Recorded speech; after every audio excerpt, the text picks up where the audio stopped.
recording button done up. I'm very relaxed, as you can tell. I've been stretching.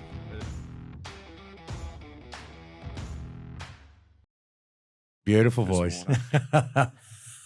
Yeah, so, yeah, mate, we do appreciate you coming in. Yeah, totally. It's Knowing fine. so close to your dad passing. And would love to come on Monday. That'd be Yes. well, yeah. Yeah, it'd be I'd good. be stoked if I could, get used to give a rose and put it on the coffin, at Oh, the end. absolutely. Because he's mad on the military. Yeah. So what was his story before we get into telling yours? What was, because your old man helped us out and came and did some photos with us last year in the barbecue campaign. Yeah. Actually, that's where I noticed him kind of fading a bit. That was the first time, because he's like, everything was polished boots, like 100%. And I noticed he had a bit of stubble on, and I said to him, why don't you move in here, Dad? Because I've just dug out under my house, spent 20K digging out under the house so I could build it for him to look after him. And he said to me, no, I don't want to go. I want to stay at home. I want to watch the whales, because they look over Clovelly. Yep. Yeah, right. So they bought a house on the beach there 50 years ago. And he once just dug in there and Yeah. So he just, it'd be like someone saying to us, listen, I got to pull you, you can't train again. Yeah. You know what I mean? Like, if you Yeah. going, what the fuck? What do I do next? So, And then- I mean, he had a fair few medals. yeah, Did he go to Vietnam? He trained the special forces to go to Vietnam. Gotcha. So he was like with his black belt karate, judo, jiu-jitsu, and he was training him how to kill. Yeah. So he did do his 14th battalion, 13th battalion. I don't know. I don't two. know what the reserve battalions are, to be honest. Yeah. So I knew he was on the guns. Yep. And then he did all his handgun stuff. Mm. He loved it. Like, you weren't there, were you?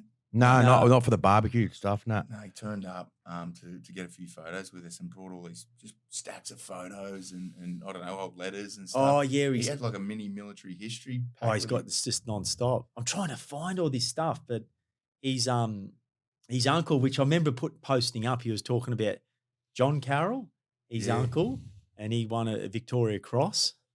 Oh, wow. Yeah, so he was one of the first recipients to get the Victoria Cross for Australia, and got awarded that by King George III. Shit. Yeah, and he was there's apparently, and then he was an AFL player and all that type of stuff. But I remember I thought, fuck, I better film this, and then I put, and then I was putting Swiss 8 stuff. Is this on now? Yeah. That's fine. Yeah.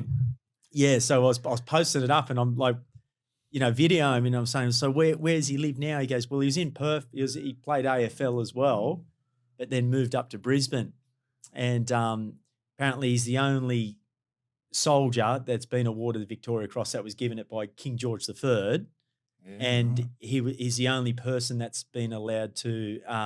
So what have they got, the soldiers on the door at Buckingham Palace? What are they Yeah, called? the red coats Royal or the guard. Guard, Royal yeah. Guards, The yeah. Royal Guards, and he apparently did something that is the only person that's allowed to do that, to put him at ease. Yeah, right. Yeah. Stood him down. Yeah.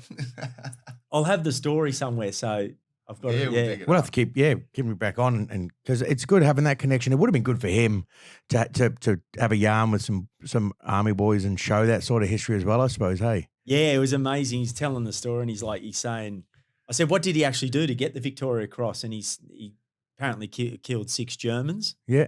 Yeah, so That'll do it. but by with a bayonet too. Oh. Yeah, right. Yeah, so Yeah, some of the stories that they go through, I like just to get VCs, and people that even didn't get VCs. You're like, stormed 3 machine gun pits, captured 27 Germans, bayoneted 4 of them. And you're like, phenomenal. yeah, Yeah, totally. Yeah, it's good stories to hear, and then to hear what he's done, like with the military, but more his martial arts, because he was a black belt in karate, and he was a 4th dan in judo, black belt, and also a black belt in jiu-jitsu.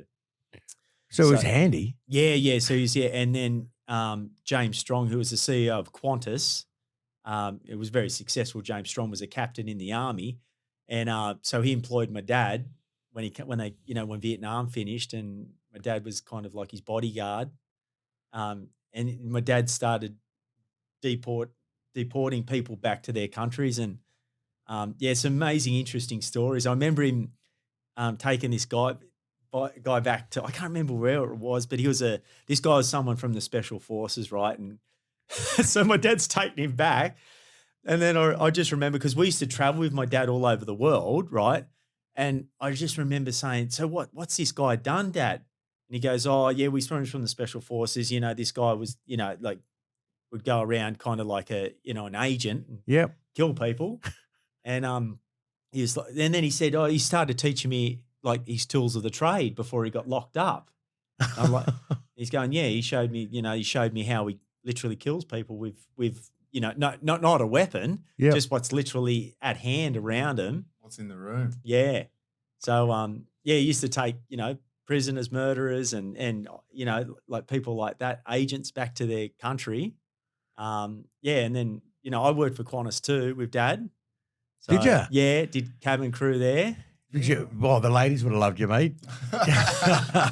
Well, you know, I was great because I got on with the gays, and you know they worked with me quite well, so they used to help me, you know, with the ladies.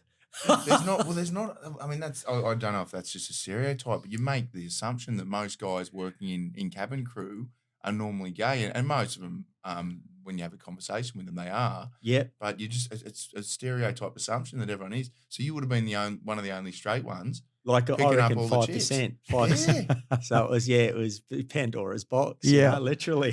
So what other jobs have you done? So I've been a lifeguard for 28 years. I was a landscaper before that, did landscape gardening, which I love gardening. And then Qantas I did for probably 8 years. Yeah. Right. Long haul stuff for Qantas? No, domestic. I was domestic, yeah. So I actually went for the job, and, you know, growing up around this eastern suburbs area, you know, you become a product of your own environment around this area. Obviously, it's lush with ladies. It's got the party scene. It's got everything that mirrors that amazing Hollywood kind of Bondi catwalk promenade look. You know, so growing up here, I was wild. You know, the lifeguard, having a great time, and doing what you do as a young bloke, and still exercising, of course. But I did apply for Qantas a couple of times, and I didn't get the job. I probably just looked a little bit too bushy-eyed and naughty. Yeah. I actually remember I got through to the last stage a couple of times with interviews, and I remember him saying to me, so it wasn't Harries, it's Anthony's my real name. So Anthony, so do you actually know how Qantas is sitting on the stock market right now? I just looked at these two and like, I got no idea. No. I said, I think my dad's got shares. I think he's gave me some for his annual leave or something like that. So I didn't get on. And then a job of all things come up for Qantas as the face of Qantas. Like, so all you had to do, you literally wear a Qantas uniform, and I traveled the world modeling for Qantas. Yeah, that's a tough gig. Yeah. Tough gig. So I'm thinking, I was 24 at the time, and I thought, you know, I didn't want to be away from the surf either. I'm mad on surfing, so I didn't want to be away from that. But I'm thinking, if I do something like this, obviously I'll get a cabin crew job, or, you know, it would probably help me in my career path at some stage down the track. So I'm going to all these gigs, you know, for Qantas, and, you know, I'm at the World Cup football, and I'm, you know, you're up in the chairman's lounge, you're representing Qantas, and I'm young, so I'm just having a perv, you know, around who's there. As you do. And then I remember the World Cup was in Sydney, so I was going to Auckland, and I was going to Singapore, all these games, and so the World Cup was in Sydney, and I remember being in there, and the sky bed had just come out for Qantas, you know, the fold-out bed. So I had to sit beside these sky bed, and people won awards or prizes to come and sit beside this bed, and I'm there with the CEO of Qantas, Kathy Freeman, and Joel Edgington. So I'm in there, and I'm like, I'm just a model. I'm nothing else but a model. And they say, hey, mate, go get me a drink. And I said, yeah. There's about 6 different cups that I didn't know. Like, so you like, you know, the CEO goes, mate, yeah, gin and tonic. Oh, you know, God, what do I get here? Just get a schooner glass. That's all I've ever known. I think it was Corona back then, and I was a VP, man. Yeah. I know now that it's gone gluten-free, that beer. Is it Corona? Oh, everything's gone ale and gluten-free and sugar-free. And Hang on, VB's gone no, gluten-free? I'm just saying like Corona, yeah. I'm just saying that Corona and VB were like the marquee beers back then. Yeah. So, and then I'm sitting. They said, "Look, would you like to have dinner with us?" And I said, "Yeah, sweet. I'll have dinner with you." And I remember Joel Edgington looking at me, and he's like, "Do I know you from somewhere?" And I said, "I don't know, mate. I'm a lifeguard." He goes, yeah, I drowned down at Tamarama. I think you rescued me. Like, so I'm going, oh, this is like, we're talking, this is like 22 years ago. So he's just started out in his, TV career. He's going out with Kathy Freeman. I went, yeah, that's right. I don't remember it. He's telling me, he goes, I was up on a mossy ledge up in the corner of the rocks at Tamarama. I'm going, yeah, we get lots of people in trouble there. And he goes, are you sure it was me? He goes, yeah, I remember it was you. You rescued me. So I said, no worries, So I had dinner with him. And it was good memories at Qantas.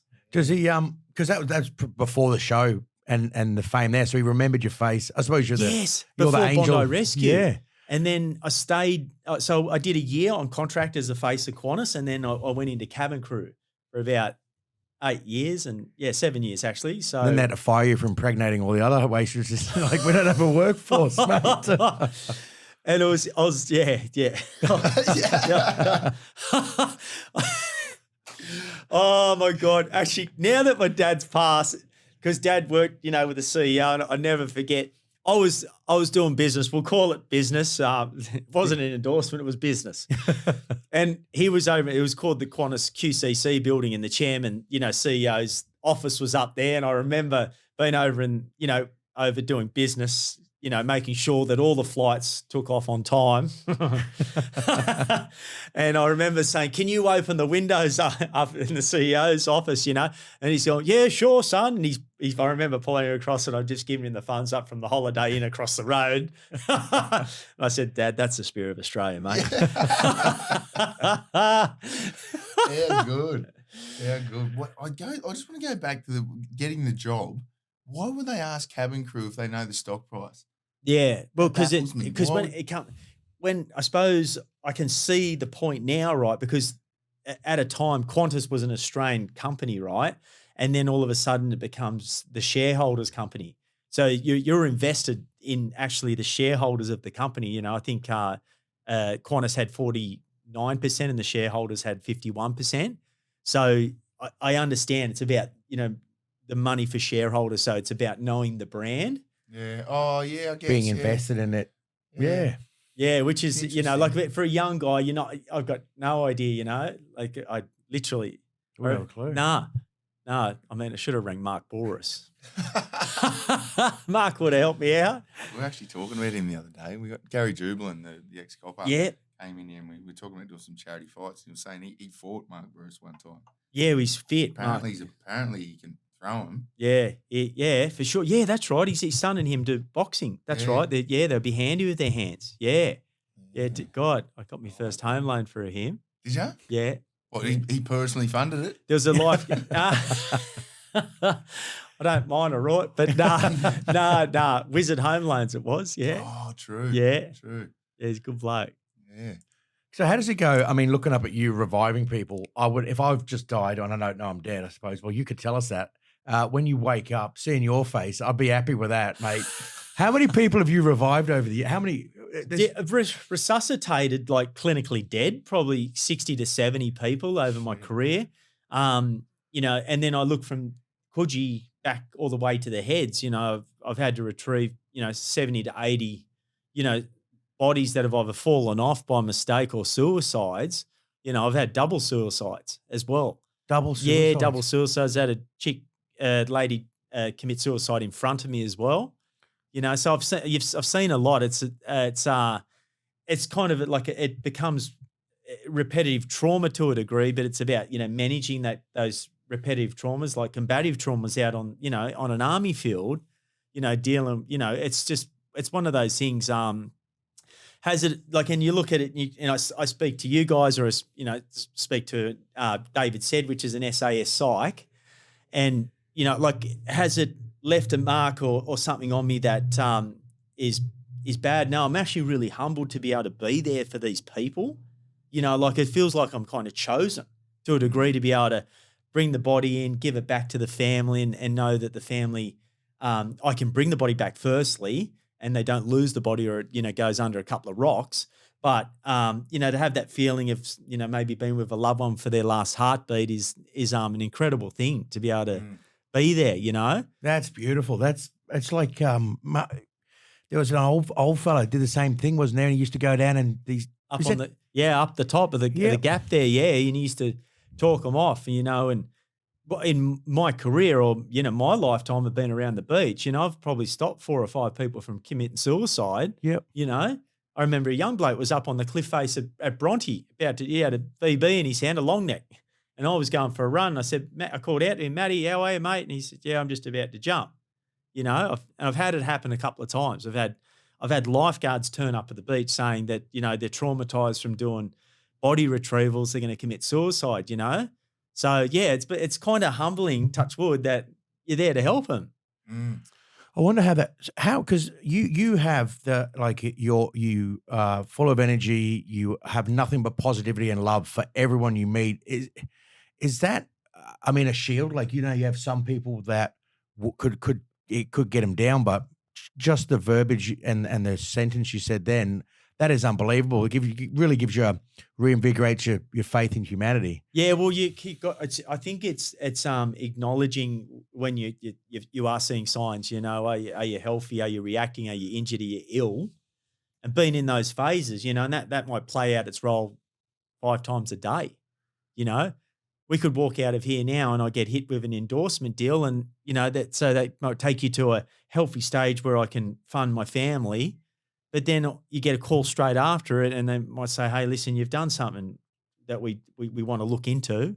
Just for as an example. So you're going to a reactive phase. So this is just general. And when I meet people, I meet every single person. I meet like you guys. I mean, politicians, murderers, crims. Every single person has come past me in the eastern suburbs. There's no one that I've roomed with a murderer, Tony Hines, that got thrown off the cliff here. He was one of the biggest standover men in this country, and I nearly watched him murder 2 blokes in front of me, And is he still getting around? No, he got murdered himself. He got thrown off the cliff, and they did a whole Bra Boy movie about him. Yeah. This guy absolutely loved me, because he called me boy band because I was no threat to him. That's what it is, isn't it? I mean, we not to get too far off topic, but we run into some pretty hardened people. And it's like as soon as you realise that you're on the same level and you're not out to get each other, instantly everyone becomes a teddy bear. Totally. Like Gawthorne's a perfect example. He's a mate of ours from Townsville. You run into him in the street, most people are crossing the road. Like he's a scary looking dude. You get to know him. Like this guy's got the biggest heart out of anyone I know. Yeah, it's finding that, it's honing in and finding that energy out of someone and being able to relate to them, and I suppose treat them as a human. Yeah. Don't treat them as a threat, because, every single human's got feelings, emotions, and, they've got to get up and feed themselves and hydrate themselves. So, and and finding a common ground is the most important thing, money doesn't mean anything to these people. If they're under threat, they're going to see other threats out there. So, yeah, that's why it's good not being a threat to some of these people. Yeah, boy band. Boy band. Just trying to think of it. What's it called? I want it. Backstreet Boys, yeah. Backstreet Boys. So, mate, when one of the first times we met, I think we met at a sporties night, but a couple of times after that, it had never crossed my mind. Like I thought we were going to have a chat and just catch up about normal shit around town and what you do on the beach. And then you're like, yeah, no, this mental health stuff, like it means something to me, because we'd pull a lot of people, a lot of bodies in that have suicide. And I was like, I never thought, like I grew up on the beach. I was a volunteer at Newcastle lifesaver in Newcastle. Yeah. And that didn't happen up there. Smaller population, probably different headland kind of features. But we were down in Canberra yesterday. Andrew Hastie, one of the ex-SAS guys, a politician now. And we were down there with a family of a young digger that had taken his life a couple of months ago, and met all the politicians and had a chat. And Hastie was like, we were talking about the beaches around here, and he's like, yeah, my brother killed himself off the headland at Bondi. And I was like, fuck, wow. Was his brother or his cousin or something? I hope I haven't butchered the story. I thought he said brother. Anyway, brother, someone close to him. And there's a massive chance I probably pulled him in. That's what he said. Like, I'm going to have to bring it up tomorrow. Yeah. There's a chance you pulled him in. And even one of the lifeguards, his mother-in-law, it just happens. These things happen. It's very common. I used to kind of talk about these things as I'd never say in a gaslighting form or motion, but I says, yeah, you know what I've done, and now that doesn't really sit well with me. What I've done, it's more how can I help people Yep. You know, how can I help someone? And I know we're talking about mental health, right? And like, how do we help people with mental health? And I'm thinking, well, okay, you're in a team environment, and I've been really thinking about this stuff now in your team. You know, how do you help someone in your team? And I'm thinking, there's no more important aspect about helping someone is making that person real important and loving that person. Show that person how much you actually love them. Individualize that person, because you go, we've got this team, we're all chasing the same common goal, but you really need to be with that person and be in that person's, you know, be really in their mind, help that person. Because if you, all these companies now, I'm working for all these companies everywhere, and they get me in to do these motivational speeches, and they're saying, well, what are we doing? I said, have you guys got a psych, you know, that you all speak to? Yeah, we've all got these standard operating procedures out there, right? Well, how important is the person? How important is the person to your company? How important is the person to you? Because we've got these processes, and we'll do the processes, you know, we're going to do the right thing to help them, but how much do you actually want to help the person? And, you know, I used a couple of great examples. I remember a guy had floated in at the beach, and we had to resus him. One of the young lifeguards has mental health, and he come to me and said, hey, I don't feel good. I'm not feeling good. So I just spent like half an hour with him, hanging out with him, chatting to him, trying to just get his keel back in line and make him feel like he is an asset for today. Don't want to send him home or say this bloke's lost his mind. He was in a mind stage, and I wanted to get him out of the mind stage, back in the body. Just get back in the body, get out of the mind. And I got him back in the body. And I had him. And I went up the gym after it. And I said, mate, I'm going up the gym now. Go across and have a swim. He went across and had a swim. I get a call on the radio from the young blokes and said, we've got someone face down dead on the beach. Right. So he's become a massive asset. An asset to me is an asset-rich asset. You know, I'm utilizing this bloke to bring this guy back to life.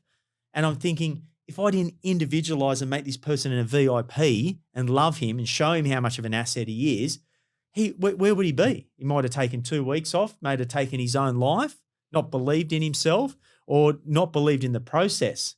You know, so that's something that I'm looking at now, and they keep going back to team. And I'm thinking now, no, they keep saying there's no I in team. No, I think it's more important that we actually go, I is the most important thing in the team. It's we as a collective, and our brand, our team. And that's what I think we've got to look at, a better package of how do I make a difference on this person's life? We together. And then as a team, our package, our brand, we all go as a collective. He's more powerful. He's more powerful. We need to get you come on with us to talk to soldiers. Yeah. We were talking about this all night last night. There is a huge culture problem in the military. Recruitment is down. Like, no one's joining the military anymore. One of the big reasons is because all the current serving defence members are all miserable. And without healthy and happy people, your organisation can't function. And I don't think defence is looking at themselves as a corporate model. I mean, in some ways they are, but as far as big corporations in 2022, they've come a long way. Like, they're bringing people like you in because they understand the need to have healthy, happy people. And yes, that improves the bottom line. That's why it's good for the company.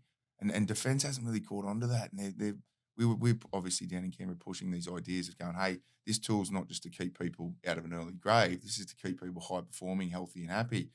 And they can't see the link yet. And it's like, we need to get, like Darwin, for example, full of miserable soldiers. They're disconnected from everything. They're isolated.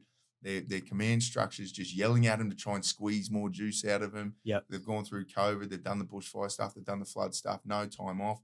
And then they're like, how come everyone's burning out? It's like, because you're not appreciating the individual human element of your organisation.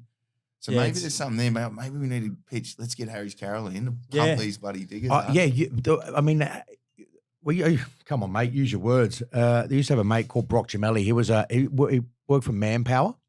The strippers? Yeah. The strippers. Oh, my dream. That'd be the dream, wouldn't it? You just got to work on the high tide. Yeah. And mate, he had a similar personality to you. He was infectious.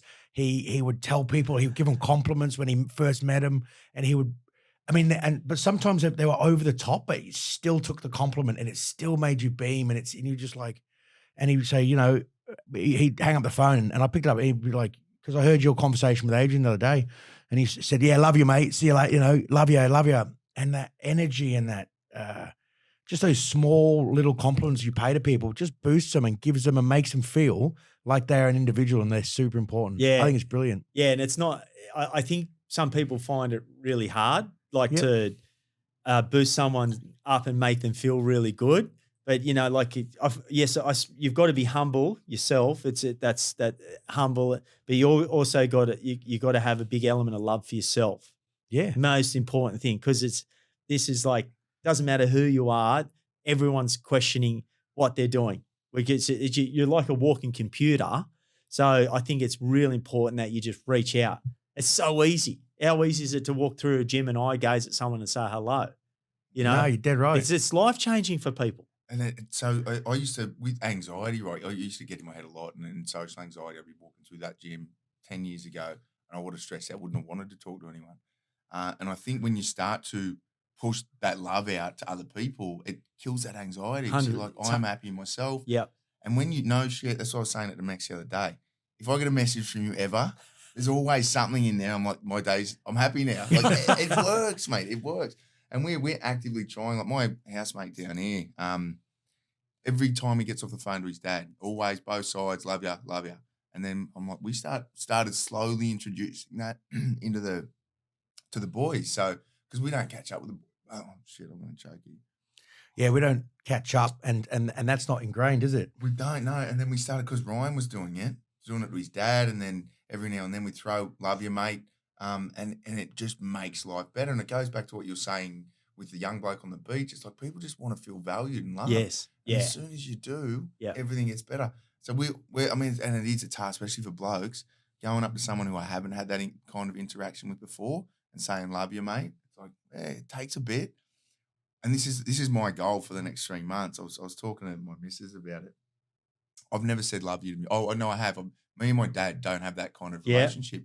As a kid, I actually cried in front of this chick that I'd been dating for about 4 weeks. I'm like, oh, that's a bit early. And it was because she kept on digging on this point of telling your dad that you love him. Yes. And then I started unpacking. And I was like, oh, there's some layers here that I might need to process.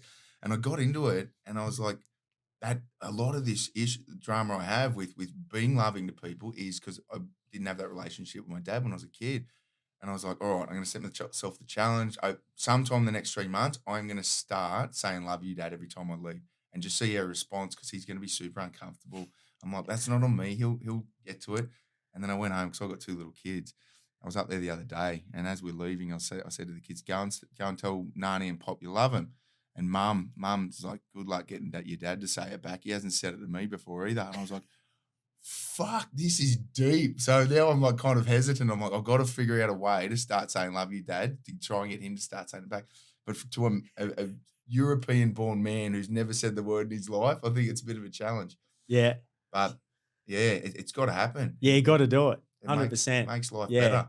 Yeah, because it's like, it's not only just facing something that is actually true because you love him, you adore him. Yeah. Maybe write it down. Yeah. Write it down, let him read it in front of you. Yeah. Like, because I know with my old man, he every day he'd say, I love you, mate, proud of you, Yeah.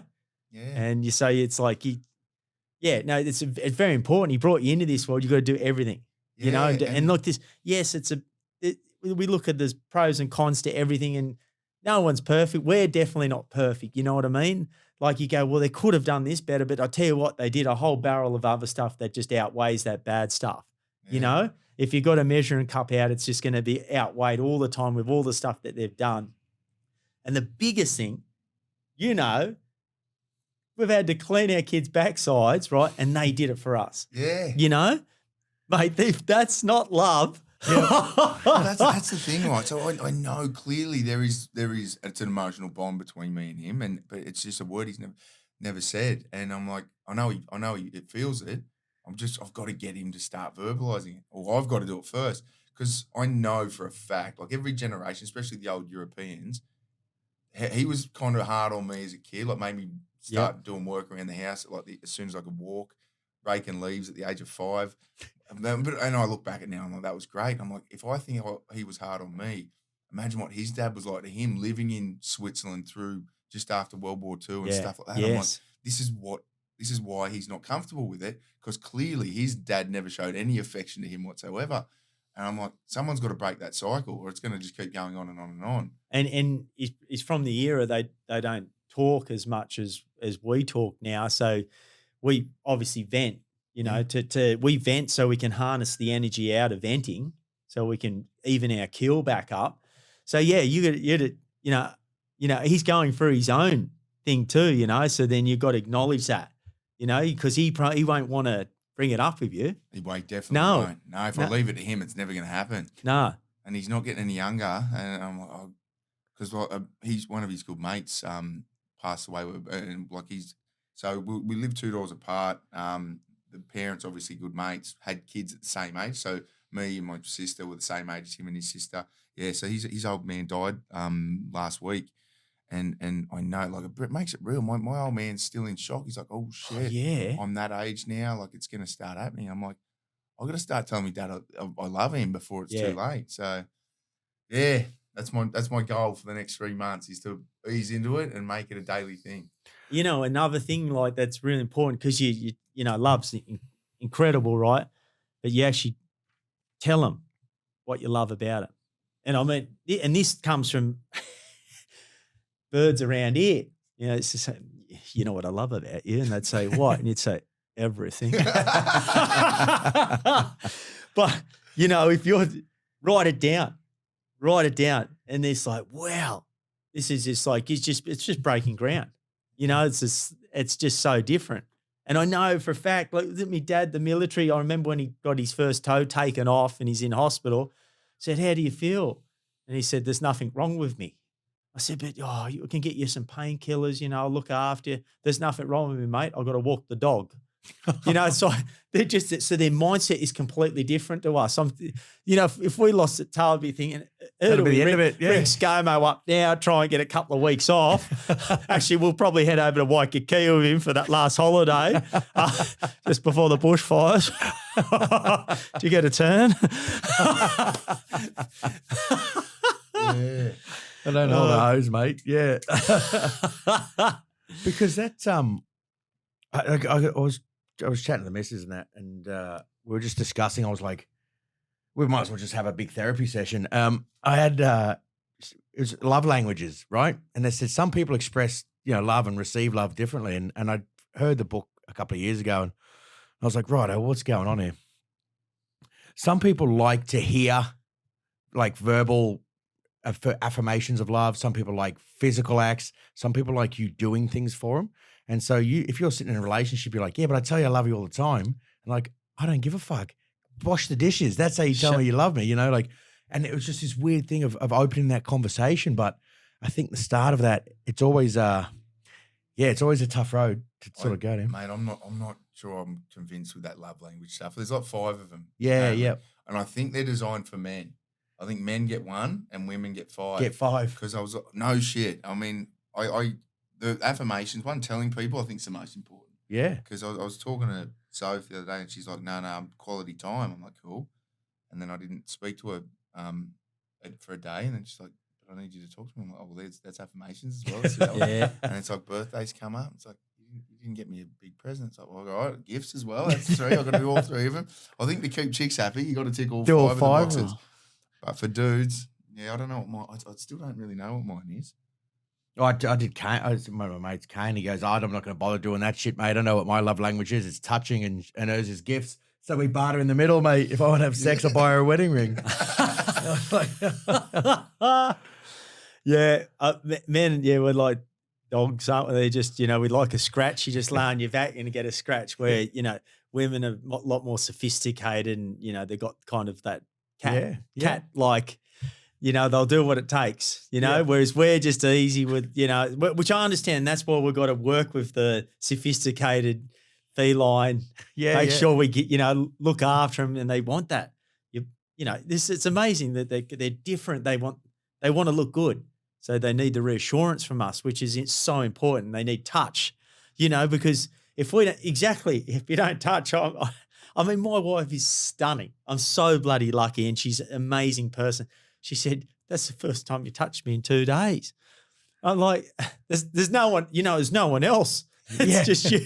But they remember, they remember these things. Yeah. They remember everything. They do. So it's important. We have to get out of our zone and just step out of that little shell and go, right, okay, they're a creature of habit. We have to help them more.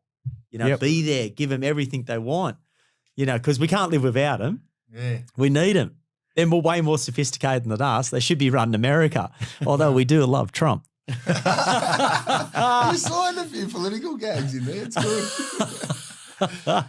Just talking about how because I grew up different homes or like quite regularly, so never had a secure, like a set place growing up, and watching where you grew up, in Dudley and that, and like all the families get together. It's almost like neighbors, or Ramsey Street, everyone sort of gets along and they're all out and they're friends. They have a tribe and a community.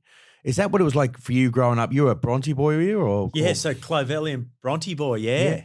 So I grew up literally surfing at Bronte from the age of 12, but we used to always go over there, Clovelly, of all the crooks from the eastern suburbs. Yeah, what was it like? Like you were talking about that just before we sort of press record.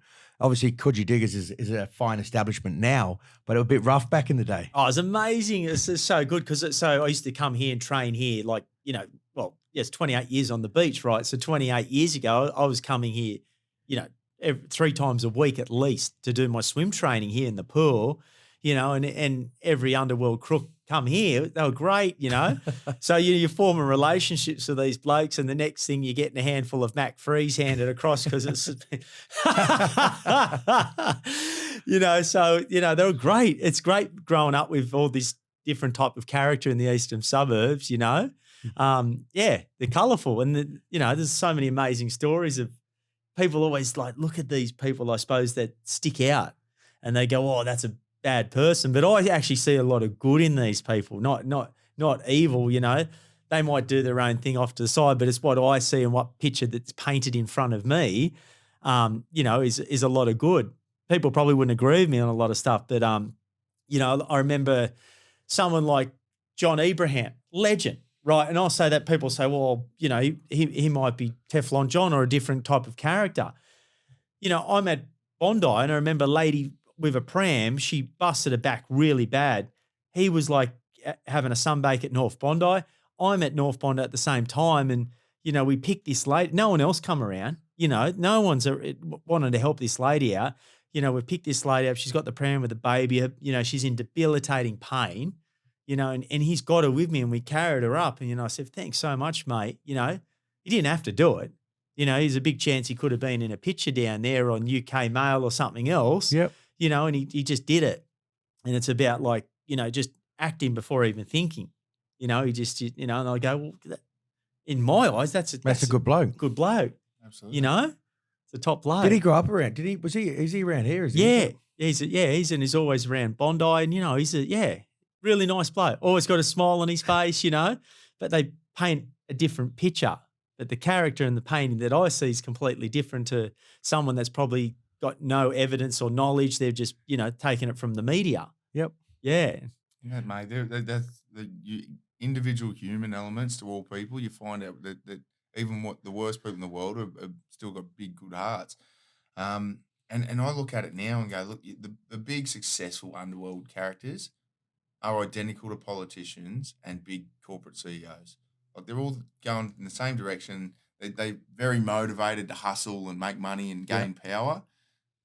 A handful of them just chose to do it in a way that is not legal. Yeah. And it's like, Well, different. That's the thing, isn't it? Like, I don't think there's many rich families on the planet that got there just by doing the right thing. No, Like, not one. There was just musical chairs. They were the last ones to do it before it was made illegal, or they just did it while it was illegal and didn't get caught. You know what I mean? Yeah, and there's a good story. This actually, and I haven't told this before. And so there's a guy named Vladimir Dijamez. People might be Googling this right now, and I was actually trying to find his name on Google the other day, and he come down the beach, followed me along the promenade. This is quite funny, and he's got a ponytail, and I'm thinking he's Russian. I'm thinking, what's he want? He said, "I want you to go to my daughter's birthday."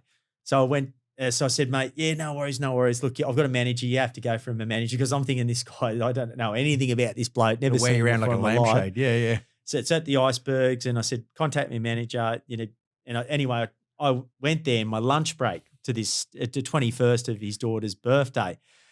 He rang me the day before and said, what are you going to wear? I said, I'll wear whatever you want me to wear. So I wear a suit. He's hired out the whole icebergs.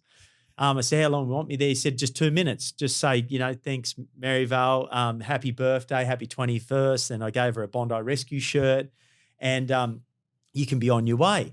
So I've gone in and said, happy 21st, right? And there's probably 30 people in the room upstairs. And he said, do you want to stay for 5 minutes? I said, yeah, why not? I sit down. So I sit down. There's politicians there, surgeons. I'm thinking, what do you do for work?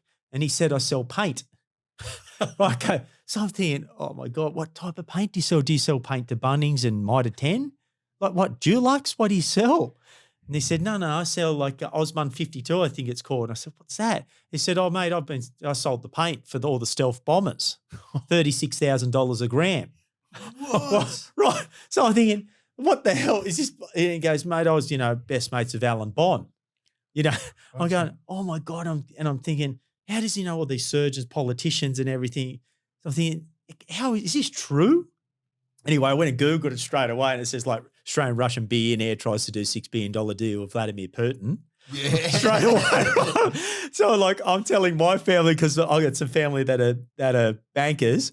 I said, do you know this bloke? They're like, Harries, stay away. This guy is salt of the earth, salt of the earth, right? And just a couple of examples of what he's done.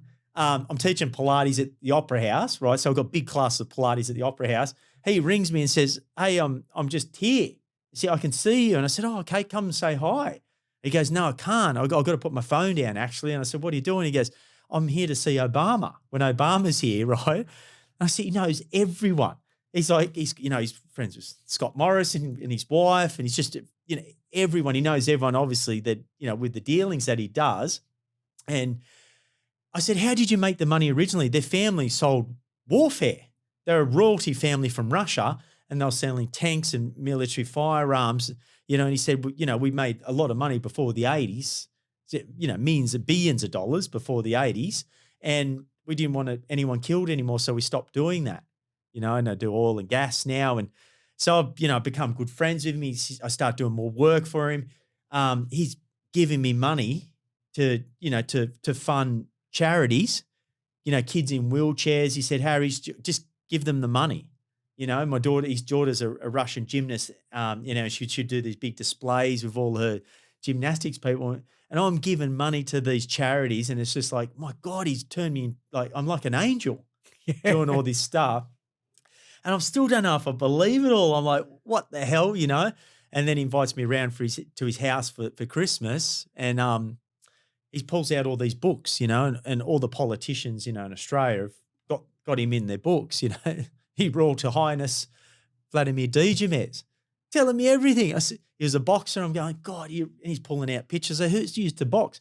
He used to look at the pictures. I used to go to all the prisons throughout New South Wales, and I used to go and box all the prisoners. He's got amazing man. Yeah. I could get him in here to chat to you guys. I'd love to. Yeah. Yeah, that'd be good. Russian on to tell some stories. A Russian billionaire. And his wife is like, his daughter, I should say, is just, she's gorgeous. Absolutely stunning. I'm thinking, does he want me to marry the daughter? Yeah. I remember saying to my wife, and they're just beautiful. They are salt of the earth, and he really, literally, he just helps people. He's no gaslighter, or he doesn't want anyone really knowing what he does, but he's beautiful. Yeah, he was on Bondi Rescue once too. Was he? He's on Bondi Rescue. He jumped in the buggy.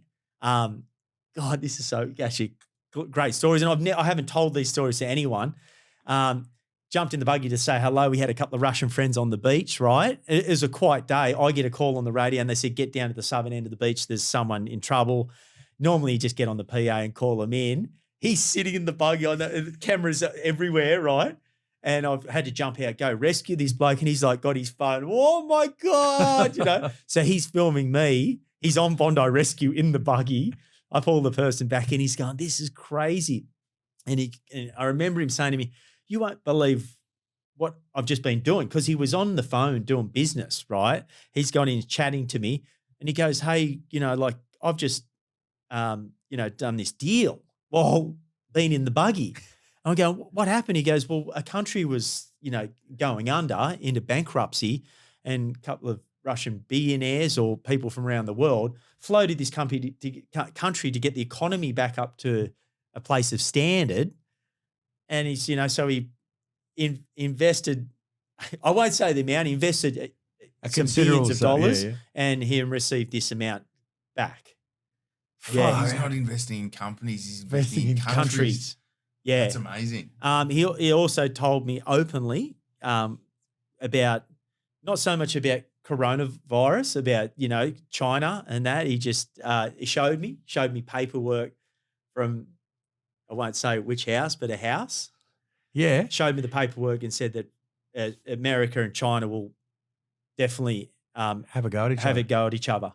This is before COVID-19. Yeah. Guaranteed. Seen it. I seen the paperwork. There's a we got to get this bloke on. I love a good conspiracy theory. Yeah.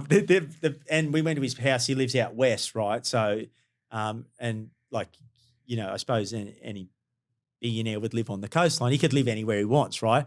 And he's so beautiful. He just loves his daughter, right? So and I said, she went to school down at the end of the road. And he said, yeah. So I bought every house on that side of the road to the school. I'll tell you his other stuff, but I can't tell you on the podcast. It'd be too much away. But it's and my wife, like she's only ever seen like a Labrador or a poodle, right? And he's got 3 big Rottweilers out there. One's called Bobcat. He sounds like a legend. Yeah. I definitely would like to get him in for you. Yeah. Because he did stuff for the Australian military too. Like exporting, importing all the stuff and helping them out. So yeah, he'd love to chat to you guys. I've met a few. There's a fair few Russians in the eastern suburbs, and all of this. I met a couple before Russia-Ukraine kicked off, and they're like nicest people. There's a bloke working here at the moment. Actually, I'm not sure if he's Russian or where he sounds like it. Great people, and then as soon as it kicks off in Russia-Ukraine, everyone's like, getting sketchy of hanging out with Russians. I'm like, I haven't met them. Actually, no, I was about to say I haven't met a bad one. There's a couple of old fellas that sit up in the bloody sauna and just get grumpy at the world. I'm like, they're probably not too friendly, but every other Russian I've been around here, great lads. Yeah, a lot of Russian Jews around here, and like, I go into your prank call and, just if there was ever like a big do on, and there's always a customer care center where you can ring and, I'd love to always ring in and say, "Hello, I'm trying to find my cousin Yurik. He is a cosmonaut. We cannot locate him. Can you help me? My name is Vladimir. Please help me." And they're like, "Okay, so Vladimir, how are we supposed to find Yurik?" I said, "I don't know. He was about 24 kilometers from Chernobyl."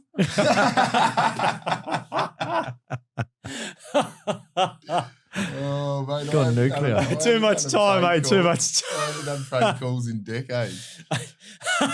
No, the last prank calls I did was barber shopping people or get, phoning up the local bars and getting them to do return phone calls, or they got some pretty sophisticated ones now, hey? So they do you put an ad out on Gumtree for selling my car for $1,000, brand new Hilux. And you put the phone, and you reckon boys were getting hundreds of phone calls a day. I stitch something up. Yeah. Phone number on it. Yeah. I just thought of something for you. This is good for the military.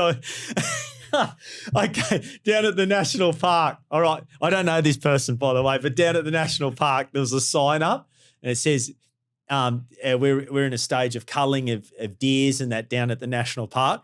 So a mate of mine, I don't know who it is, but he's really good at playing roles, and so you ring up the national park. "Hello, it's Hank." And yeah, what would you like, Hank? "Hello, I'm from Colorado here. I just want to let you know you've got a problem with the deers down there, the culling. I'll bring my AK-47 in and I'll get rid of your problem down there. We can actually take the whole mountain out." And what responses did you get? Hank, how did you get an AK-47 into the country? So I'm not giving any trade secrets anymore. I just know that you've got a hard-hoofed animal down there in the national park, and I'll get rid of it for you. Probably in the wrong game, eh? Yeah, well, you got a bit of acting in there. That's Oh, God. so, I mean, with Bondi, is that they redoing that this year, 2022? Yeah, Is it so going to keep cracking on? Hopefully they'll come back this Yep. year. So that'll be, 18 years of Bondi Rescue. Yep. Which is, it's incredible. Yeah, long journey. Amazing. So like 70 million views a month on YouTube alone. Yep. And it's in every country in the world. Yeah. Yeah, I was looking at some stats. I couldn't believe. And were you one of the first? Yeah. Yeah. I was part of actually getting the show. Yep. Yeah. So a guy walked up to the tower and we're going for the show, trying to get the show. Ben Davies was the guy that come up with the concept and idea. We did a skit reel. You remember, we were all nuts, wild. And I'm thinking it's going to last 2 shows for sure before, one of us end up in the paper. I'm personally thinking this is going to be great. I'm going to get a couple of extra romantic pashes down at the Coogee Bay Hotel out of this, But I'm thinking it'll be a 15-minute, in and out thing, and you'll be, no one will know you again. So the fame will be over pretty quick once they work us out. Guy knocks on the door. So he knocks on the door and he says, "Hey, I see a big shark out off the point." We all start laughing our head off because, we're thinking it's a seal. It could be a washed up tire or something. He said, "No, mate, I'm a fisher, a massive shark out there." So I went out on the jet ski on the shark. There's probably 150 to 200 people on the headland at Marks Park, Mackenzie's up on the top, and they're all waving and I'm waving back at them with another guy on another jet ski. And a great white come up between the 2 jet skis. And, I'm sitting like 2 meters from a 20-foot great white, and they got a picture. This picture went worldwide. And it was at the time we're trying to get the show. So, I'm just thinking about this because I walk in here now and, I always used to listen to John Laws as a kid when I was a landscaper, golden tonsils. And John Laws rings me and I'm in the gym at North Bondi training in the old surf club at North Bondi, and Mr. Laws rings me and he says, "So, Mr. Carroll, what did you see out in the water?" And I said, "Mark my words, Mr. Laws, we've got a predator amongst us." I'll never forget it. And, so that got us over the line. So Channel 9 was run by Kerry Packer at the time, and Dave Ginge, I don't know if Dave Ginge was Kerry Packer's godson. We grew up with Ginge, right? So he's a Bondi boy surfer legend. He was the CEO of Channel 9. He had a falling out with his godfather, so he went to Grenada in America. So we couldn't get Bondi Rescue on Channel 9. Channel 7 weren't interested. I think they did a different kind of spin-off show. Channel 10, one of the managers was interested. 2 of them said, "Oh, we're umming and ahhing." And then the shark come up and, it was everywhere. And it was like the headline, because I said, to all the media, the people were up on the headland and they were screaming like monkeys because they're all going, yeah, like they're all pointing and and I'm waving back at them. So, yeah, we got the show over, and the first show we're all in the Beach Row Hotel and we're all watching, I'm just obviously thinking this is going to be great, we're going, and I remember just being on camera. There's 300 people watching Bondi Rescue. I'm thinking, I can't believe I'm on a TV show.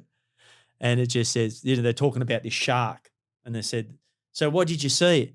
And I said, "I seen this big fin, the fin standing, this high out of the water. And at any stage, the shark could have jumped straight into my hairstyle." And I just remember the whole place just losing it in laughter. The first episode of Bondi Rescue, and that was like, wow. I was still doing cabin crew at the time with the lifeguards. And, the second series of the show, it started to take off. It was getting 2 million views. And, from there we won 6 Logies. It was down to Logies again this year. We got nominated again. We've been nominated like 10 times or something like that or more. So, yeah, it's been a great I role. can't believe how much it's almost just Bondi Rescue, Neighbours Not Anymore, Home and Away. It's like 3 iconic. They are the 3 iconic Australian shows. It's amazing. Aren't they? Yeah. You get seen. Everyone knows you. Well, that's You what I was know, going to say. That's one of Australian tourism's biggest draw cards is that show. Like, it's I it's mean, I didn't grow up around here, but Bondi's fame, Bondi was yeah, like known as like, yeah, it's a cool spot to go. It's a known beach in Australia. But as soon as that show kicks in, it's like people are flying to Australia just to go to Bondi Beach to yeah, it's hopefully run into the boys. yeah, yeah. You never know. You end up on a date with them, or get rescued by them, or Yeah. they might give you a band-aid. Or a kiss. Yeah, yeah. So, because how do you, starting, you're 18 years now, you've been a lifeguard for even longer. How do you keep fit and stay in shape? Because you're in tremendous shape, mate. How do you, 46, Yeah. 46. Yeah, so I'm still training twice a day at this age, yeah, look, I'm still running heaps. Touch wood, like, I'm still surfing. I won the Australian titles in the Opens for surfing for my 6th Australian title surfing. So like I'm out there. I'm out surfing nonstop. I surf every day if there's waves, and which is, pretty much 5-6 days a week. I surf, run probably 4 times a week. Like my background was I was second in the world as a 2-kilometer beach runner, Yeah. and then, I've won probably 30 Australian Masters titles in Ironman board paddling, surfing. So yeah, you become, that's sort of getting back to that product of your environment. I'm doing it. I'm a Pilates teacher, so I'm still teaching 3 sessions a week. Today I just come back from a ski paddle. I paddled to from Bondi, so Bronte over to Bondi out to sea. I did 55 minutes. You know what I mean? I'll do Pilates to Savo. you'd have to do some Pilates in here. The Well, girls yeah, would go same, mental. Yeah. And so just, fitness, obviously gym, study wise, what I did, I studied with Dr. Stuart McGill. So Dr. Stuart McGill's the leading spinal specialist in the world. If anyone wants to check him out, he's from Canada.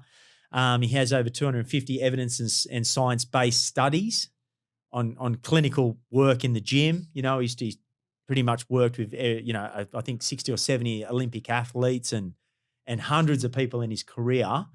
He's written 16 books for physios, osteos. I know you've got some physios here, Be Fit.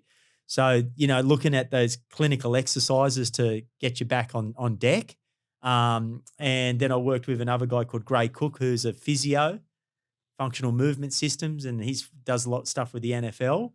So, like mobility, stability, prime moving kind of movements. So, yeah, looking at different stuff. Yeah, and that mobility, stability stuff and Pilates, do you absolutely find utility in that? Yeah, totally. So, and it's like breaking it down. If someone's walking in the gym here, it's like, what element of mobility do you need to lift up? There's laws of, that say, you should, the rotation through the midsection of spine, you should be 50 degrees of midsection rotation, especially for me, or surfing. Right, gym here, you need 15 degrees of extension to get, 170 degrees up over the head, if you're lifting overhead. Ankle mobility is another thing, ankle hip mobility, all these things. There's degrees of motion or movement, and you can get that quite quick, either rolling, active movements, to get, but everyone should be doing it. And I was, doing this work with the Wallabies when I did some of the courses. They weren't, all their screening, they screened them, everyone, and that's what, elite athletes should be doing, or just us guys walking into the gym. You should have a quick assessment of screening and then do your movements. Definitely, otherwise you'll be carrying a dysfunction and it's going to be ongoing, that dysfunction. So you want to fast track it. Oh, mate, I am the perfect candidate. And that's what I'm just starting to realise, that Pilates is something I've got to get into my life. And I use those physios out here because they're great at what they do. But it's fairly common with soldiers, especially dudes in the infantry or combat corps, just carrying too much weight. And as you get older and don't pay attention to mobility, hips and knees just seize up. Yeah, so and then the hip's a precursor of the hip or the ankle, right? So if you did look at the functional foot, or you look at the boot that an army person is wearing, right? So is their foot going to anatomically move, through the big toe? So that's got to flex at 50 degrees plus for the knee to come forward at 45 degrees, right? And if you're not getting that, the glute's not going to fire. So you're going to have amnesia in the glute area, which is going to, you load it. So motion, movement, posture, load. So if you're compromising motion, posture, and load with a backpack, foot's not going through its anatomical range. So lower back issues straight away. And that is my story. Absolutely. I had Shoulder. no glute and hamstring development. So I've got fairly flat feet. I'm relearning how to walk now. Yes, flat feet. I was looking at your feet, when we're down in barefoot's obviously great, but yeah, it's training because your big toe's connected to your glutes. Yeah, right. And that big toe function. So it doesn't matter if you're like, and I've been extremely lucky over my 12 years of doing this. I've worked with some of the best clinicians in the world. Like people go, oh, so yeah, Dr. Stuart McGill, he was in all my manuals. I worked with an osteopath that trained Tiger Woods back to playing golf and winning a major. These are the people, these are the products that I've trained with. I worked with the Wallabies, so doing all this different stuff. I've been so lucky. Yeah. One of the local physios down the road here played for the Wallabies, Tim Wright. So and they're all good at something. You know what I mean? I'm good at group classes. Down the road, he's amazing. His lower back dysfunctions. He's really good with glutes. These guys here might be really good. Everyone's got their cookie cutting stuff, but what you're an expert in, you know what I mean? So and then necks and shoulders. I send people for necks and shoulders to a guy that worked with the New Zealand cricket team because, that bowled the ball all the time. So, different dysfunction, you send different people in different areas. Yeah. And everyone's a little different too. Yeah. Because I don't have, my missus gets in me all the time. I have a lower back extension. There's no arse, there's no glutes, there's no hamstrings. It's just quad and calf. Like it's shocking. There's no engagement. That's right. So your quad and your calf are going to override that gluteal area, especially if they are tight through through your hip flexor. And then it's either upstream or downstream. You're going to, that hip flexor connects right up into here, but it's only a part. So we've got to get away from like really thinking about the muscle. Everything's a pattern. Yeah. So don't like Pilates is good. I spent a year studying Pilates. I've rorted or kissed someone somewhere to get me way through traffic my whole life. Some rort. When I had the kids, I thought I got to do this right. So I studied Pilates. I spent like literally a whole year studying just Pilates, just floor mat Pilates. I did Reformer 6 days a week, but I studied just mat Pilates. All right, it is a good ingredient. And it can supplement the fact. Remember what I was saying about having a mobility pathway. So you could do Pilates, but we've got to look at creating a mobility pathway before doing it. Otherwise, we're smacking out. It's called smacking out the glutes. So we awaken the glutes, right? But we still have a stiffness or dysfunction. So we must assess that dysfunction, open it up. And we're not talking about hours either, doing about 11 minutes of mobility to create the pathway, to create the stability. Mate, and that's half the time I'm in the gym now is just that. It's coming in and doing 15, 20 minutes of Pilates style. I mean, some days it is actual stuff that I picked up from Pilates. Other days it's exercises the physios give me, but it's very similar. It's all to activate glutes and get them actually working again. And that's it. And then I'll just go and sit in the sauna. The young male mindset for mine was back in the day, if I'm going to the gym, I'm lifting the most weight I can possibly lift. I want to walk out of there jacked and sweaty. Whereas now I'll do that maybe once a week now. Yeah, right. And Okay. I'm slowly getting far more functional. And you'll be able to lift more because load is a massive factor. To get stronger, to build the glutes and to build that powerhouse. But not looking at a muscle. Look at the torso as a function.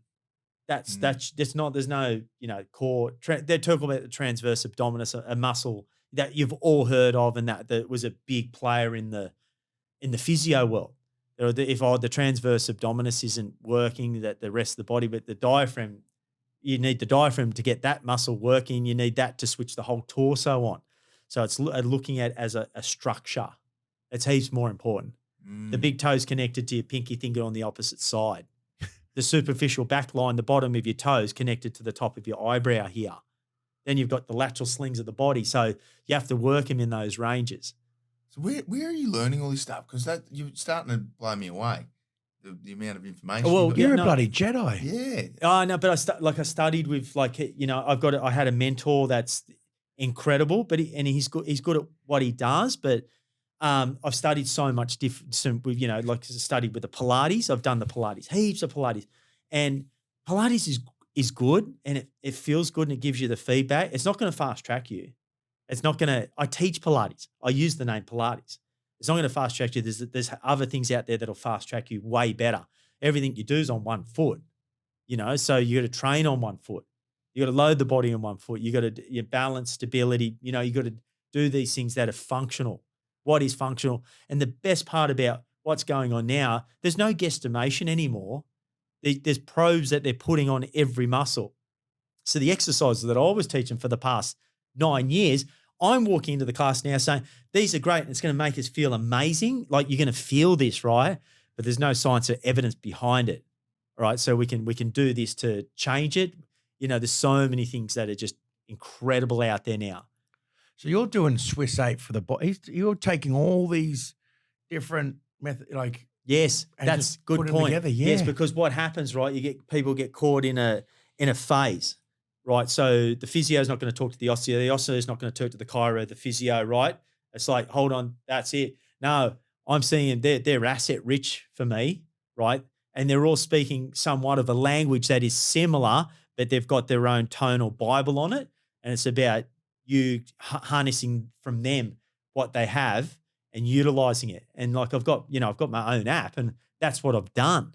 I've just gone, hey, shit, that's amazing. We need to roll. Everyone needs to roll.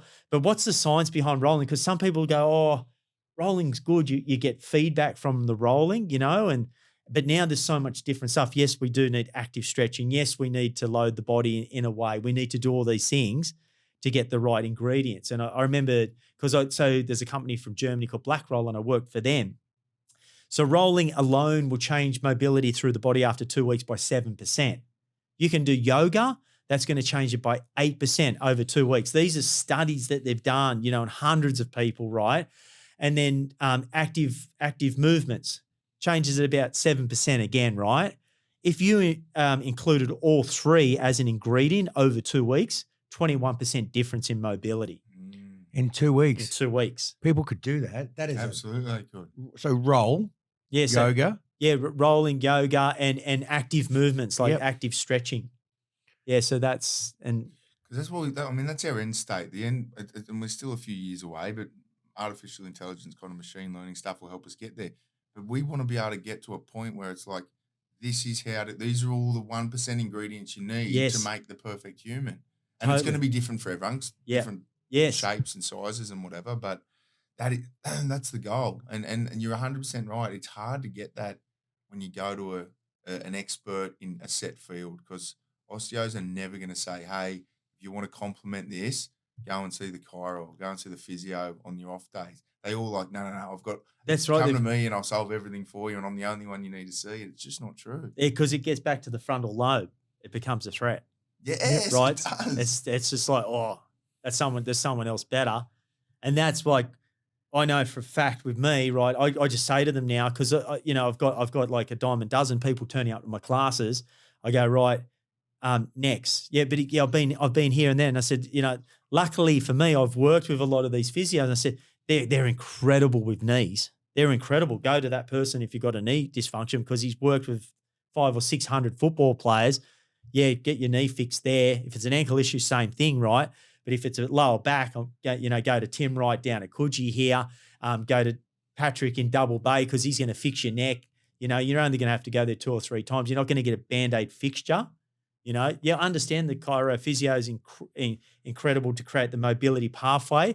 It might be the cookie cutting thing, but these guys here might be amazing at doing something, they might ingredient wise. I know they're good at everything in the holistic approach too, but just having those things and harnessing it. Because is it core? Like, is it what is the core? How do you switch your core on? What muscle do you want to switch on? You can switch your transverse abdominis on, like lightly drawing your navel in. What contraction do we know?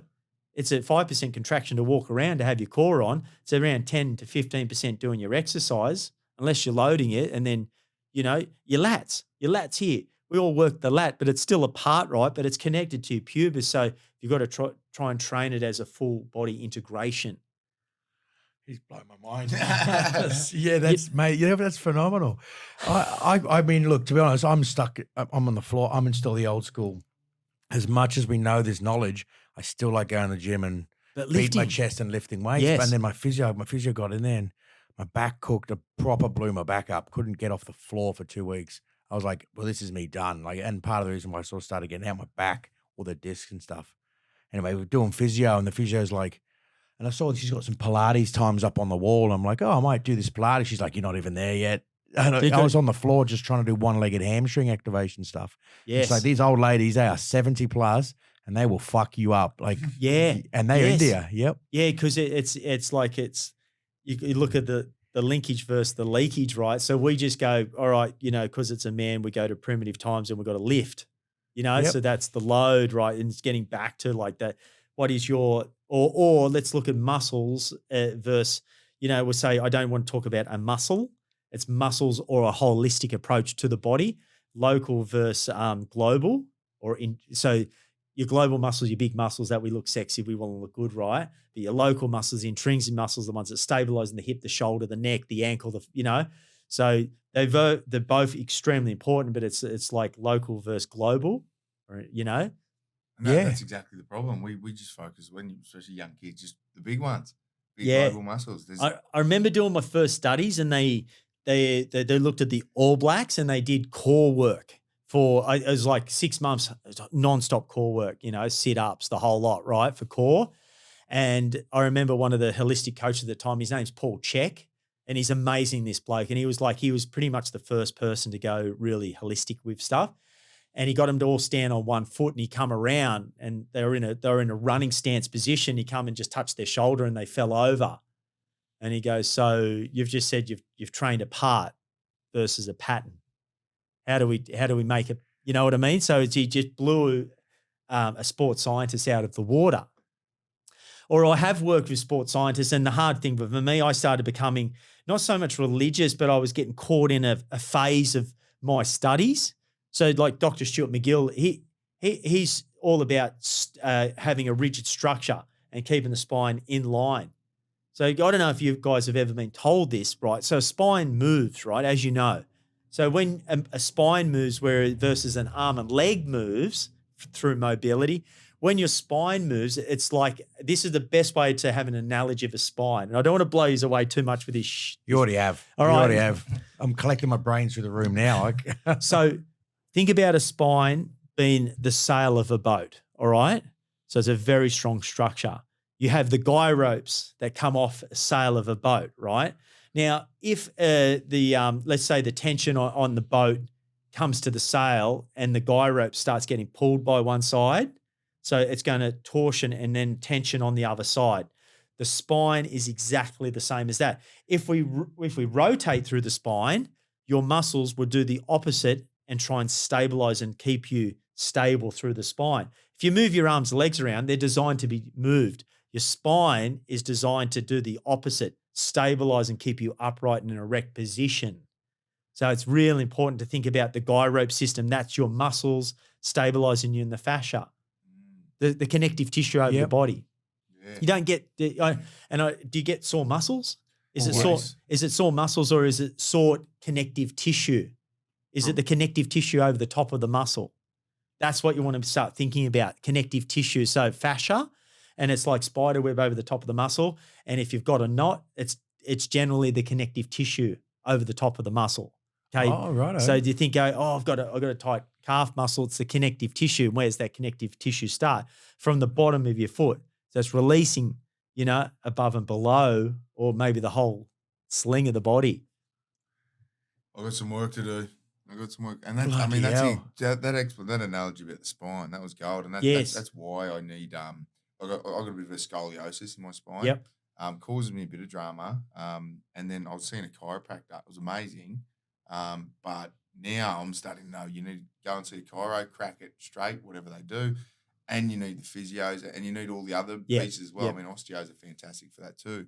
So you are not just straightening a spine and then letting the muscles just pull it back into the crooked position. So because once you've just, so the good thing about the chiro is he's given you a pathway to go and activate, right? Where you might have your body, everyone has an asymmetry in their body too. Well, most people are, there's not many people are symmetrical, right? Left to right. Okay. So that osteophysio chiro might create a pathway for you to activate more and stabilize through your exercises. So yes, they are incredibly important. Like Pilates, they're all elements or ingredients, but it's also a tool and it's not a rule. Okay, so it's really important. So you just go, okay, well, yeah, I'm getting these ingredients and they're all coming together to make that beautiful curry, but they're tools, they're not rules. We can change the curry. You can put a little bit of coconut milk in there if you want, or if you've gone vegan, you can put something else in. Yeah. Yeah. Well, that's 100% right, and that's what we need to get to. And I think we're getting there over the next 5 or 10 years. But individualized recipes, Yep. because all the studies we're doing at the moment, you go to a uni, you get 200 candidates, and whatever the results are for them, it's like, all right, that's what physios need to do for humans, for fix a knee or to fix that muscle. We're going to do that, and then you get people who are like anomalies, and so there is slight tweaks, like the baseline similar. But for the human bodies, diet, fitness, repair, recovery, it is a bespoke recipe that you need for each person. Yeah, totally. Even the spine. Some people have flatter spine. Some people have an extra vertebra on the spine. I was doing some doing a yin yoga course, and they were talking about anatomical I probably failed it, and it was people's bones that grow differently. So where you might have an X amount of range of motion through your shoulder, some people might have an extra, more of a cap bone. Hips, Yeah, hips. and Look the at hips. They call it the Scottish hips. People that Yep. some people just they can't get down into deep squats, or they can't get their femur heads parallel to the ground, and so there's the hip plays a big role too. Yep. Yeah, and that's the risk people run watching YouTube tutorials on how to do squats versus going to get a personal trainer to actually have a look at your body and give you, because it's starting to get there's a lot more out there now with different descriptions, but back in the day, any powerlifting movements, it was one set model, and it's like if someone's hips require their feet to be pointing out, this demo is going your toes are pointing straight forward, you got no chance. No chance of getting your ass to the ground underweight. Yeah, so if like the anatomical position of a foot is 8 to 10 degrees turnout of the foot, right? But as you said, everyone has a different femur head too. Yeah. Yep. So that the 8 to 10 degrees would sit well with Pilates, or doing reformer, was to have that turnout. Then you just switch in more of your glute med minimus on, a little bit of your maximus in that position. So then it's going to fire up. You're going to get more fire through it. But then in a squat, some people nearly have their feet in internal rotation, and they really corkscrew their foot out to get the lateral lines of the body to fire up, Yeah, right. I'm gonna have to pay attention to that, because that's one thing. Yeah, while I'm learning to re-walk, also learning to squat again. And that's the big part of it is where is my knee in relation to my big toe? Yeah. And I'm just figuring this out. Well, I'm being told how to do it, but And to never. get that arch off the ground it's like I had flat feet, and it's like, I wore orthotics forever, but big toe function, foot function, having the stability, doing calf raises, even working the soleus, the muscle under the calf, going back to just working apart is so important. Yeah. Heaps important. So you can properly fix flat feet. Yeah, you can get I'm starting to get an arch now. Like I've been doing this for about. Well, I actually used to go to the right physio. Forgotten her name. The girl that was working there. The Irish chick? The Irish chick. She's wild. She's a legend. She was good at her job. Did talk to me every time. It was like a counselling session. She'd just go and tell me everything she'd been doing on the piss on the weekend. That's right. Like I was a counsellor for her almost. It's like, all right, I'm here. I'll listen to your stories for an hour, entertain me, and then I'll get out of it. I'm like, oh, we didn't actually fix anything in my body. It doesn't matter. But no, I was going down there for a couple of years ago, and then I got, as I do sometimes, get distracted, stop going to the physio, work too much, don't worry about personal recovery. Now I'm just getting back into it, and it is. Over the last couple of months, I'm starting to feel the arch in my foot. Which is it? Your left foot more than your right? Oh, mine are both. Both. Normally, so I'm left-footed, right-handed. Yep. When I first started having dramas, the first issue I noticed was my because I had no Patella hammies and glutes. tendonitis. No, ITB. Yes. So because maybe a bit in the patella, but it was from having flat feet and no glutes, not activating my core at all, having no arse and hamstrings.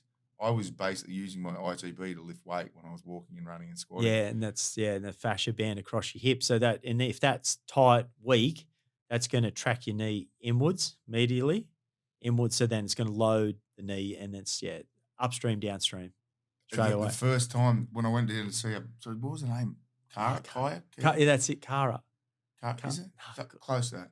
Kira. Kira, that's God. She plays Gaelic footy. Yeah, yeah. And the first time I went to see her, she's like, "All right, I've got to get you out there, and I need you to run up the Randwick Oval, and I'm going to video you." As soon as I started running, she dropped the phone and was pissing herself laughing. And she's like, "I've never seen someone run like Bambi as much as you do." And it's because I was doing that. My knees, as soon as I run, my knees are just bending in. Yeah. And I'm 6'3", I was 110 kilos, and I'm running like a deer that's just come out of its mum. Like I had no idea how to run properly. Yeah, good point. So that then the glute obviously keeps the knee tracking, in the right anatomical position. So then if you've got tight, TFL down the side here, so releasing it and activating is heaps important, So there you go. There's a good point. So coming back to Pilates, you have a Pilates ring, so you do a lot of inner thigh work, right? But the general population from sitting have tight TFLs, weak abductor muscles on the inner thighs, right, from prolonged sitting. So if it's weak, it's generally long, So that's another really important thing. If you're rolling out muscles that are already weak, like your glutes, people go, "Oh, I've got sore glutes." So they're rolling out a muscle. It's like stretching a band longer and making it longer and weaker. It's about sometimes activating, stimulating, that with the knee and flat feet, it's about internal rotation of the knee, laying someone down, looking at the rib cage. The spiral line of the rib cage affects the hip heaps into the foot, into the arch of the foot. So, and it's jumping on really good clinicians. Yeah. Yeah, not just a clinician that says a couple of things too, a clinician that's willing to stand up and go through the actual phase from literally the eyebrow through. That's something I might hit you up about over the next few months because that's what we want to start building around here because Coogee Diggers now, they've got this sick new gym. There is a physio in here and we're going to turn this into a one-stop shop for veterans. Well, eventually for everyone, but I mean, the gym's open to the public, but we want to start with the RSL, making it a wellness centre. Yep. And not all those clinicians are going to work out of here, obviously, but we do want to start building a list of people that have been referred. Yeah. And we can just recommend, especially like are you doing group classes here? They will be, yeah. And that's why when you said that, I was like, I'll let them know that you can because we've got to build a list of how they're going to run it. I mean, at the moment, the gym's been open properly, I think, for about 2 months. So they're getting on, it's all new staff. They get them used to it, and then we'll start bringing in group trainers. But yeah, absolutely. We want to get to the point where you can come in here, do it as much as you can in here with classes. But then if there's a clinician that we don't have here, we can point you in the direction of the best ones in Sydney. Yeah, and that'd be huge. It's a trust piece, hey, and especially lived experience and living around here, being around here, and being able to shop.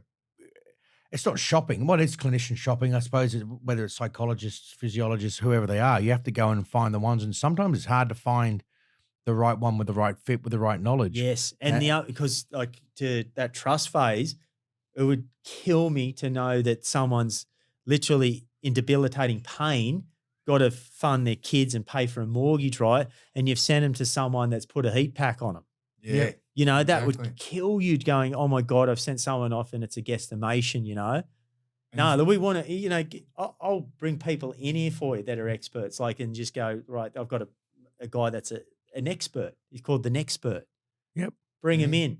Right. So, it's good for them, but it's good for us because we're giving away all these tips and tools and everything for everyone we know out here. So they're getting a lot, it's getting their bang for buck and they're taking tools away to go, right, that's perfect. I've had this neck issue for a year, which generally is the case. People go, yeah, that keeps coming back. Yep. I'm picking kids up. I keep loading my neck up, So there's good people out there, but it's actually finding them. Yeah, exactly. And that's the big issue. It's not cheap for average people to go to these clinicians. And if you have a bad experience with the first one, you're like, I just spent $160 on a bloke who didn't know what he's doing. And so we need to refer people to ones that are trusted. They've been recommended by someone that we trust. And they're like, go to this dude, go to this chick. You're going to have a good experience. They're going to help you do X, Y, Z. Off you go. Psych's is huge. I had a bad experience with the first psych I went to see. And I was like, psych's done. I'm not going back. And it took me a while of talking to the boys before I went and found another one. I was like, that was just a bad experience. That's so funny. We had a psych at the beach, and they used to get these psychs in, and yeah, everyone's good in their lane, right? These psychs, they're never done with they're dealing with someone in an office that's, that's suffering from mental health or an issue at home, not. And we're saying this is a great story. So, and this is everywhere on the news. So some bikie gets smashed down at North Bondi and his head's like open in half, right? And I'm on the news everywhere because I'm treating this bloke. And, I don't know who he is. I'm just doing the right thing, treating him in front of all the public. And then all of a sudden, the cops are ringing saying, mate, this is going to this, the High Court, Supreme Court. You come. I'm going, no, mate. I'm a public figure. I'm not going to court. They do what they do. I did what I did. First day at him, I didn't, don't know what he's up to. Don't know what he's got in his back pocket, right? Yep. So we had to see a psych. This psych comes in. You're going to love this, you two. Psych comes in and she says, oh, so why don't you want to go to court? And I said, because I'm a public figure. I'm on TV. People can knock on the door. I haven't got a baton. I haven't got a taser. Me a lifeguard. People can approach me whenever they want. And she said, I said, I'm on Bondi Rescue. She said, the TV show. And she says, yeah. And she goes, oh, so are you worried about your acting career? Like you can't get a job on Neighbours or something like that? And I go, this person doesn't get it. Like I'm thinking, this person's here to aid you and give you, things to take you on your way to help you.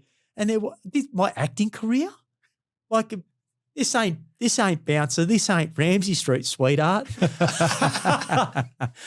Mrs. Mangle, remember Mrs. Mangle? All we wanted to do was have a swim in that pool and become good friends. So, yeah, you're right. You have to gel with someone. You have to like them. You have to put trust. But I think it's important. The best psychs I've spoken to more recently are ones that have actually been through some shit. Yeah, and being able to admit it. Yeah, too. And yeah, have a little bit of that lived experience stuff because the stats in Australia at the moment, the majority of psychs, because it's a up and coming profession, I guess. I know it's been around for a little while, but and we now know that Australia's got a massive shortage of qualified psychs. And most of those seats through university are being filled by females. So we're going to have the majority of psychs in Australia over the next decade are going to be sub 30-year-old females. And I'm like, how if they know that they're smart people, they've read the books, they've done the courses, but they haven't lived a life anywhere close to mine. I'm a dude, I went knock around kind of guy. Yeah. I'm like, I need to be speaking to a psych who's lived your you have to relate. Yeah. Been on your journey. Yeah. Seen you talk, seen you walk. Absolutely. It's I know they're such an asset that we do need them. But yeah, it's very hard, and it's hard. The country's obviously screaming out for it. It's not just mental health now. We've got everything from petrol rates going up. With your home loans, groceries. We're in a full on pandemic. Yeah. The pressure is getting so much that like obviously it's cooking people. Yeah. So we need subject matter experts out there that can resonate, we can trust that have got those skills, and they're out there. I think, really the government needs to invest more money. Yeah. Right. So because we're living examples of it. We've seen our national servicemen dying because they've been affected by something, and we need better systems in place. What they think is a link is a leakage to us based on cultural things that be brave, stand up, do this. It's not like that anymore, Feelings and emotions are real, and people are taking their lives. Our mates are telling us how they feel. They never did that when we were kids, so it's more open now. We've got to put everything into it, because if these people are paying taxes here, it's not about this short game. It's a long game. And we need them to pay taxes. We need them to be part of this country and part of, the future of the furniture of this place. Invest whatever we need to help them. Do whatever it takes. Yeah, I can't believe, I'm pretty sure we're the only species on this planet that gets so miserable with our environment, we kill ourselves. Crazy. Humans, the only species on the planet that kills himself. And we're like nearly the highest death rate in the world, second, I think. Yep. And we've got so what can we do? We need to invest more money. Well, that's what obviously what we go to Canberra for, to lobby. The problem we've got is like you said, politicians and the decision makers need to be looking at the full life cycle of a human, not the 3 years that they're going to be in politics for. because we need to start getting, Yeah. well, or everything we do is preventative and proactive. And I think with mental health, that really is the primary model that we need to aim for, because we are getting into a societal environment where almost everyone's going to need a psych at some stage. Totally. There's not enough of them Yeah. out there. The only option we have is to keep people healthy and happy before they get miserable and suicidal. And getting that through to politicians is almost impossible, because it's like, how do you data? Any preventative model needs to be effective over a minimum of a 10-year cycle. Politicians are like, I'm here for three and a half years. 4 years. Yeah, That's max. not my problem. I can't spend money on something that's gonna, like, they don't want to plant the tree that they can't sit in the shade of. They need to get results straight away. And unfortunately, they throw money into bricks and mortar and buildings and shit Yeah. we don't need just because it looks good. Does it work? Stats say no. Yeah, health is wealth. At Yeah. the end of the day, you invest in health, we're going to get wealth of this country. Well, I can't see. So the Royal Commission, it's been delayed to 2024. The findings from that, they're going to say, hey, we've got a cultural problem in the army. We need to fix the culture, and we need to put more mental health workers on to help people when they do fall off the wagon. Cool. 6 years to grow a psychologist.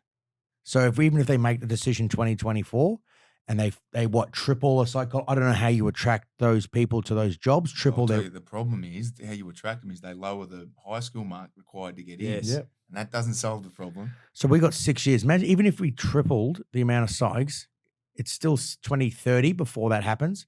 And that's just to deal with Army's problem. Yes. That's not dealing with society's problem. Yeah. So unless we come up with a digital proactive tool, so people talking, listening, but they got to take it in their own hands. And who do they trust? And be that point of trust where you go, you probably can't, you might not be able to afford to go and see a psych. And if you can, you might not be able to get in and see one. So how do we help people? Get them a proactive tool that they can use all the time that they trust and believe in. Well, that you guys are doing it. This is the best proactive tool ever, because motion is lotion. The more movement you get, you're going to get out of the head back in the body. Yep. You start owning yourself again. That's all. And you guys are creating something that's very powerful. We all know it's powerful, but this is actually it. We're created to walk the earth, hunters and gatherers. So we're getting back to just movement, and it saves lives. Yeah. You guys are amazing. What you're doing, you literally your angels on the ground. Well, my mum Appreciate it, wouldn't mate. say I that. was going to say we should cut it at that, mate. That's a good ending. Yeah. You guys are legends. So what's going on with Harry over the next couple of months? What do you got coming up? Oh God, I've got heaps of stuff coming up over the next couple of months. I've got 4-wheel drive adventure show stuff. I got to I'm out at the 4-wheel drive, parks to meet people. First aid. So I'm an ambassador for a first aid company, Survival First Aid, which is it's amazing to be a part of and help people and educate people on how to save someone else, which is something that obviously resonates with me. Close and family. My family need a holiday. They've had enough. Yeah, good. We can call ScoMo up and see what he's got some recommendations. Oh, he's the best. He's the best. He's still got that bed waiting for us at Waikiki. I know you know the Duke, and you can catch waves all the way across that beach there. How about we provide the hula girls and we do some dancing? Aloha. Oh, mate, you're a bloody legend. Thanks for coming on, and we'll stay in contact, eh? Love yous. Love you, mate. Cheers.